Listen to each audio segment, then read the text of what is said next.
बनाया जहां वो जीत नहीं सकते थे या उनको लगता था कि वो हारने वाले हैं। संभल में किया इन्होंने और कॉन्स्टिट्यूंसीज में किया, हमारी कॉन्स्टिट्यूंसी में किया। कन्नौज में भारतीय जनता पार्टी के जो नेता थे वो जा करके बूथ पर समाजवादी पार्टी के जो एजेंट्स थे उनको डरा धमका रहे थे और अपने लोगों को उत्साह पैदा कर रहे थे। तो मशीन से सुना है बटन भी दबाते हैं जब कई जगह गए और मैंने तो एक वीडियो डाला था जिसमें हालांकि इलेक्शन कमीशन ने कार्रवाई की, जो प्रिसाइडिंग ऑफिसर या जो उस पोलिंग बूथ पे जितने भी कर्मचारी थे वो सस्पेंड किए गए, कार्रवाई हुई उनके ऊपर। क्योंकि एक बीजेपी के नेता ने वहां पर उनके बच्चे ने वोट ही नहीं डाले बल्कि उसका वीडियो बनाकर रील्स बनाकर के सोशल मीडिया पे डाला। तो वो जो 8 वोट डाले एक व्यक्ति ने, तो ऐसे तो और जगह भी किया होगा इन्होंने। तो मैं जब कन्नौज में चुनाव देख रहा था तो मैंने देखा कि भारतीय जनता पार्टी के लोग बूथ पे जाकर डिस्टर्ब कर रहे हैं, तो मजबूरी में मुझे निकलना पड़ा। तो तब जाकर के प्रशासन ने थोड़ी सख्ती की। तो इसका मतलब ये जो 240 भी इनके आए हैं, असलियत तो थोड़ी बहुत सी जगह हैं। फर्रुखाबाद का इलेक्शन है, इतनी लाठी चली वहाँ और इतना दबाव बनाया प्रशासन ने। सुनने में आ रहा है कि वहाँ के जो जिलाधिकारी हैं उनके पास दिल्ली से और लखनऊ से फ़ोन गया और उसका परिणाम बदल दिया।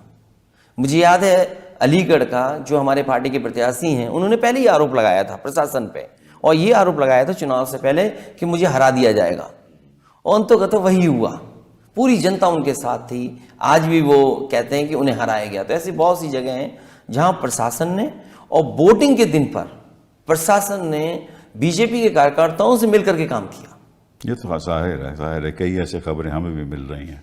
तो इसका मतलब यह है कि 240 तो इनको खैर दिखावे में तो 240 हैं, लेकिन असलियत इनकी उससे भी कहीं 30-40 सीटें कम रही होंगी क्योंकि वो जीत गए हैं आज, तो संख्या बता सकते हैं। लेकिन सच्चाई ये है कुछ हमारे ऐसे भी साथी हैं जिनको सर्टिफिकेट नहीं मिला लेकिन वो जीते हैं जनता की नजरों में। जी हाँ, जी हाँ। तो परिवर्तन होना चाहिए, सारे इलेक्शन की प्रतिक्रिया का परिवर्तन होना चाहिए। आपको कहते हैं कि भाई ईवीएम से मैं बिल्कुल खिलाफ हूँ, हालांकि हम जीते भी फिर भी हम ईवीएम के खिलाफ हैं। तो किस किस्म का परिवर्तन होना चाहिए? मुझे याद है जब मैं 2022 का चुनाव हारा, उस समय किसी भाषण में मैंने ये बात कही कि समाजवादी पार्टी के जो वोटर्स थे उनके डिलीट कर दिए गए वोट, जिसका परिणाम ये हुआ कि हम चुनाव हार गए। इलेक्शन कमीशन ने मुझे नोटिस दिया और नोटिस में कहा कि किस आधार पर आप ये बात कह रहे हैं कि वोट डिलीट कर दिए गए और वो भी आपके यादव और मुस्लिम।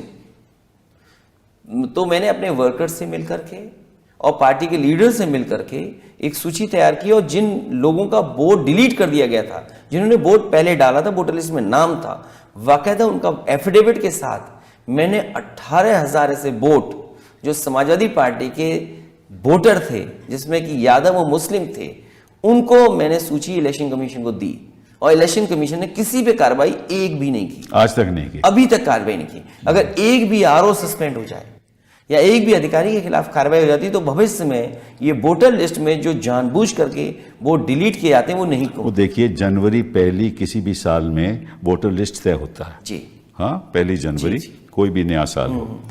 उसके बाद जब इलेक्शन होता है, चाहे वो जून में हो, अक्टूबर में हो, जब भी हो, तो तब उस एंड टाइम पे लाखों की संख्या के, सैकड़ों की संख्या के वोटर की लिस्ट पे डिलीट हो जाते हैं। इनको पता चल जाता है कि किस किस जहां कौन सी गली है जहां इनके पक्ष में वोट नहीं मिलने वाला, उसी को वो डिलीट कर देते हैं। तो बेचारा जो वोटर है वो जाता है वहां और उनको देखता है कि भाई मेरा तो वोट ही नहीं है।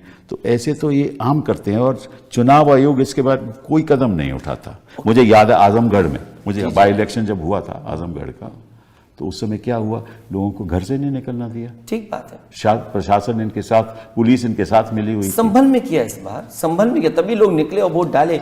मैं अपना 3rd फेज के बाद जो पॉलिटिकल स्पीचेस दे रहा था, मैं बात यही कहता था कि वोट डालने के लिए डरोगे तो नहीं, घर से निकलोगे तो सही, आप निकल के वोट जरूर डालना, कोई रास्ता अपनाना, वोट डालना। लेकिन सुना प्रभाषण, तो ये चीजें हुई हैं और कई जगह हम लोगों ने जब शिकायत की इलेक्शन